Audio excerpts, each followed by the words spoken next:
السلام عليكم ورحمة الله. كتب الدكتور رضواني حفظه الله مقال بعنوان نصيحة الفايد للمغاربة، وهذا نصه: نصيحة الفايد للمغاربة. لا شك أن الكثير من المغاربة الذين يستخدمون مواقع التواصل الاجتماعي قد تفاعلوا أخيرا مع بعض الفيديوهات التي نشرها الدكتور محمد الفايد، والتي أطلق فيها العنان لمعركة يروج أنها شرسة ضد علماء الدين داخل المغرب وخارجه. وعلى الرغم من أنني لست مؤهلا للخوض في تجريح الأحاديث النبوية أو تفسير القرآن، فإنني أرى أن الدكتور الفايد وأمثاله يستخدمون نفس الأسلوب والمنهج في انتقاد تفاسير القرآن القديمة، ويشككون في صحة بعض الأحاديث النبوية دون أن يأتوا ببديل مبني على أسس متينة وسليمة ومنهج أكاديمي وعلمي يمكن اتباعه والبناء عليه. يبدو أن هؤلاء يتبجحون بأن تفسير القرآن والحديث يجب أن يكون مبنيا على العلوم الكونية، غير أنهم غير قادرين على تقديم تفاسير جديدة تستند على أدلة وبراهين علمية دامغة. أنا شخصيا لا أعترض على من يريد أن ينتقد التفاسير القديمة أو أن يعبر عن رأيه في صحة الأحاديث النبوية، ولكنني أؤمن بأن هناك منهجا معينا يجب اتباعه من أجل تصحيح أو الطعن في تلك الأحاديث.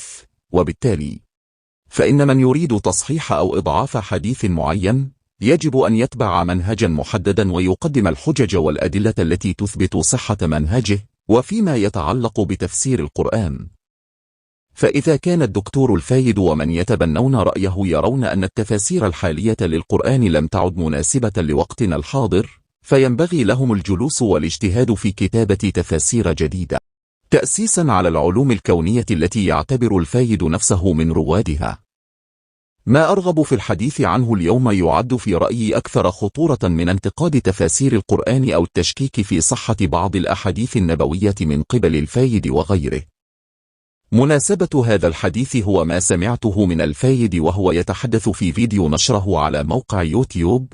تكلم الفايد في هذا الفيديو عن رمضان ومرض السرطان، وكأنه خبير في هذا المرض، وقال بكل ثقة إن سبب ارتفاع حالة سرطان الدماغ في السنوات الأخيرة هو استخدام الجوال، وأن الأطباء لا يريدون الاعتراف بذلك. ولكن ما أثار انتباهي هو أنه عندما يسترسل في حديثه يقول إنه يرفض الإجابة على أي سؤال يطرح له عن دراسات تثبت صحة ذلك، ويقول من يسمي نفسه خبيرا في التغذية رغم أنه لا يملك أي شهادة تثبت ذلك. السؤال عن الدراسات والأبحاث هو المصيبة التي خربت المجتمعات.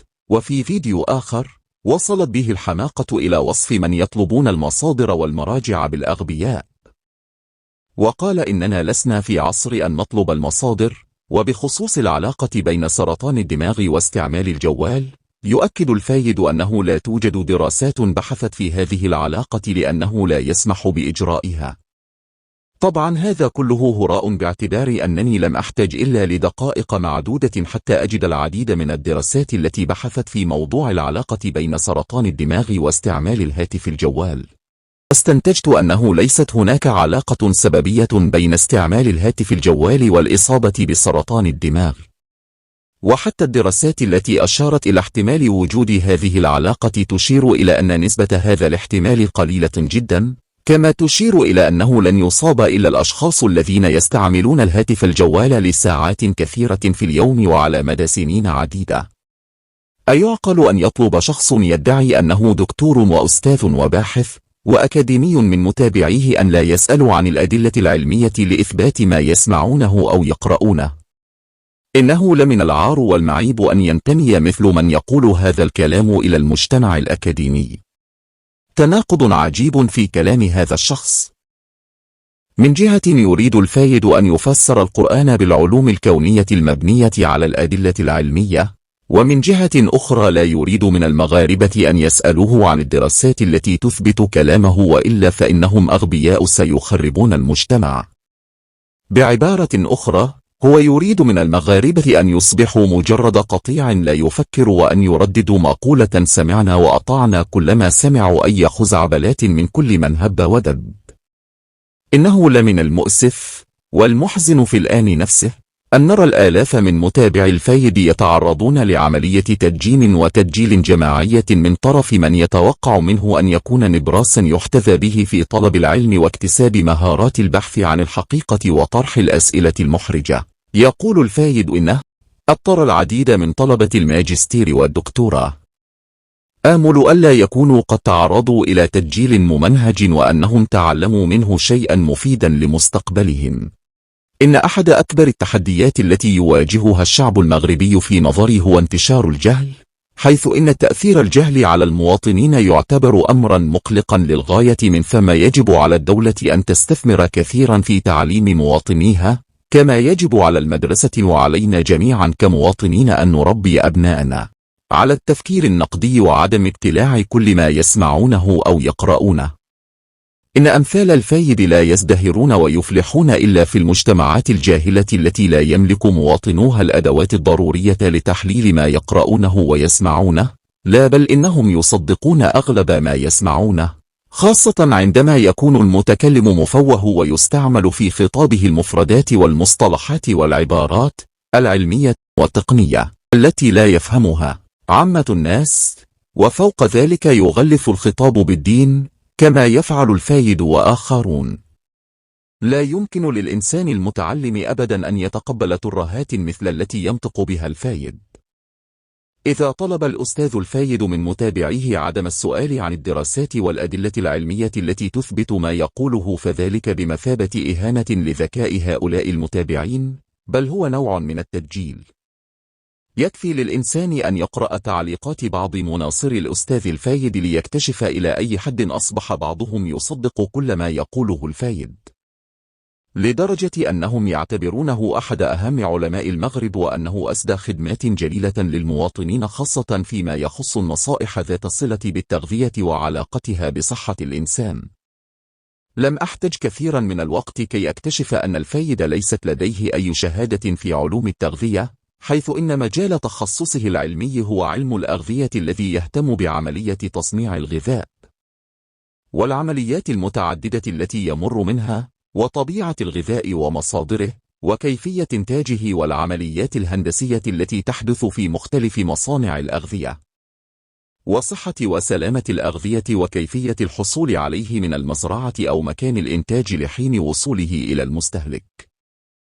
لست أول من يقول إن الفايد ليس خبيرا في علوم التغذية بمفهومها العلمي، لكن متابعي الفايد بجهلهم الفرق بين علوم التغذية وعلوم الأغذية أصبحوا يؤمنون إيمانا راسخا بأن الفايد خبير ومنظر في التغذية، وأن كل النصائح التي يقدمها مبنية على أبحاث علمية دقيقة وسليمة.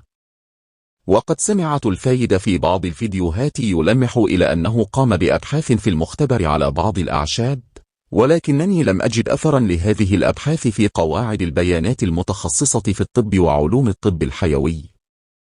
إن تطفل الفايد وآخرين على ميدان الطب يمكن أن تكون له عواقب وخيمة، وكمثال على ذلك فقد نشر أحد المعلقين على فيديو نشرته للرد على الفايد أن هذا الأخير طلب من سيدة مصابة بداء السكري وكانت تتابع معه حمية غذائية التوقف عن تناول أدوية السكري، فأصيبت بالإغماء وتم نقلها إلى قسم المستعجلات، وكان من الممكن أن تفقد حياتها جراء ذلك.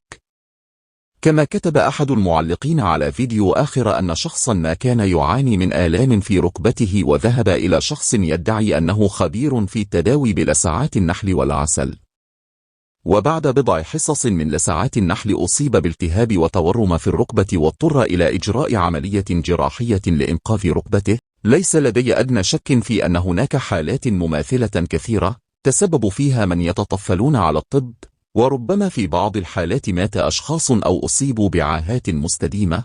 لقد أصبح الفايد خبيرا في علوم التغذية وعلوم الأغذية وتفسير القرآن وعلوم الحديث وعلوم المستقبليات والطب والصيدلة وغيرها، وليس بعيدا من يوم أمس سمعته يتكلم في أحد الفيديوهات عن التوتر النفسي الذي يعاني منه المغاربة حاليا بسبب أزمة جائحة كورونا التي مر منها وطننا العزيز، وكأنه أجرى دراسة ميدانية على المغاربة وتأكد أن هذا التوتر النفسي، إذا كان هناك توتر أصلا، سببه الرئيس هو جائحة كورونا وليس غلاء الأسعار مثلا. بهذا أصبح الفايد أيضا خبيرا في العلوم الاجتماعية والنفسية. وزعم أيضا أنه نظرا لأن فيروس كورونا يؤثر على الرئتين، فإن العديد من الأشخاص الذين أصيبوا بالفيروس وخاصة المدخنين منهم قد أصيبوا بسرطان الرئة. طبعا لم يستند في هذا الادعاء إلى أي بحث علمي، وأصلا لا توجد أي دراسة تثبت أن الإصابة بفيروس كورونا ترفع من أخطار الإصابة بسرطان الرئة. في المقابل، هناك دراسات كثيرة أثبتت أن الذين يعانون من سرطان الرئة تكون أعراض الإصابة بكورونا عندهم قوية لأن جهاز مناعتهم ضعيف بسبب الأدوية التي يتناولونها. ولكم أن تتصوروا نسبة التوتر التي يمكن أن يصاب بها أي شخص عانى من أعراض كورونا كلما شعر بألم في صدره. عندما يتذكر ما أشار إليه الفايد من علاقة سببية بين الإصابة بكورونا وارتفاع خطر الإصابة بسرطان الرئة، هنا ندخل في إطار خلق نوع من الهلع بين المواطنين بادعاءات لا أساس لها من الصحة. وهذا شيء خطير في اعتقادي، خاصة على متابع الفايد، وتكمن خطورة هذا الأمر في أن هؤلاء المتتبعين يؤمنون إيمانا راسخا بأن كل ما يقوله صحيح، لا يأتيه الباطل من بين يديه ولا من خلفه. لقد أقنعهم أن كل ما يقوله مبني على العلم، وأنه لا يجوز لهم أن يسائلوه عن الدلائل العلمية ليبرهن عن صحة ما يقوله. يكفي لأي متتبع أن يقرأ تعليق بعض مناصري الفايد على الفيديوهات التي ينشرها على مواقع التواصل الاجتماعي، ليلاحظ مدى التطرف الذي وصل إليه هؤلاء لدرجة أنهم لا يقبلون أي انتقاد لأفكار الفايد ونهجه، ويعتبرون كل شخص يعارض المعلومات التي يقدمها الفايد والتي ليس لها أي أساس علمي جاهلا وعدو لشخص الفايد، ولا يترددون في السب والقذف والشتم واستعمال كلمات بذيئة لإسكاته. وأنا شخصيا لم أفاجأ بهذا الأسلوب الدنيء من بعض متابعي الفايد، لأن الفايد نفسه استعمل في بعض الفيديوهات مصطلحات أقل ما يقال عنها أنها سوقية ولا تليق بمن يدعي أنه دكتور وأستاذ وباحث وأكاديمي. خلاصة، يمكن القول إن إحدى مساوئ مواقع التواصل الاجتماعي هو أنها فتحت الباب لكل من هب ودب للخوض في مواضيع لا علاقة لهم بها، ويستغلون المستوى التعليمي المتدني لشريحة كبيرة من الشعب المغربي لتدجيلهم وإقناعهم بمعلومات ومفاهيم ليست مبنية على أي أساس علمي. يبقى السؤال المطروح هو كيف أن وزارة الصحة تسمح لهؤلاء الأشخاص بالتطفل على مهنة الطب، وربما التسبب في إصابة المواطنين بأمراض وعاهات، وربما حتى إزهاق أرواح. يجب على وزارة الصحة والحكومة بصفة عامة أن تحمي المواطنين من هؤلاء الدجالين بمنعهم من ممارسة مهنة الطب التي يؤطرها القانون بدون وجه حق، إنما يسمى بالطب البديل أو الطب التقليدي، الذي يعتمد على التغذية والأعشاب والرياضة. أصبح يدرس في المعاهد ويحتاج إلى شواهد ورخص لامتهانه، ولا يمكن الاستمرار في السماح لأي كان باستغلال المواطنين البسطاء وحتى المتعلمين والميسورين الذين يعانون من أمراض استعصت على الطب الحديث على الأقل إلى حد الآن.